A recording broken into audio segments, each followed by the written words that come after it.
hindi pala dahil sa pagiging duwag kung bakit siya tumakbo. Ang pinaniniwalaan niya is not to fight evil with evil, which is true. At sabi niya pa sa akin, this is the truth. Love your enemies. Pa nag-preach sa'yo. Grabe. Siya yung Grabe yung bata. Siya yung ginagamit ni Lord talaga to remind us doon sa difficult situation, di ba? Kasi as a mom, ako, na nahihirapan na nga ako mag-cope up sa language. Hindi ko na nga ma-express yung sarili. Uuwi pa yung anak natin.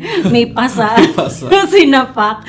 At hindi siya lumaban. Tumakbo siya. Parang, kung mananangan tayo in our just physical, just a mom, na gusto mong lumaban, gusto mong ipaglaban yung anak mo, 'di ba? Physical lang. Pero I feel so blessed na hindi pala duwag yung anak natin, 'di ba? Grabe. Na yung laban niya. I will not fight evil with evil. Yes. Very strong.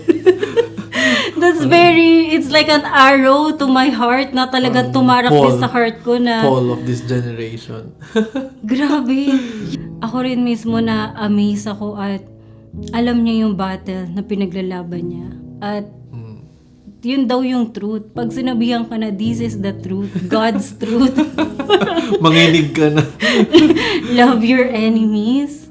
'Di ba? Sa atin, ang dami natin excuses when we hear that word. Pero very, very Very innocent pure. yung obedience, ano?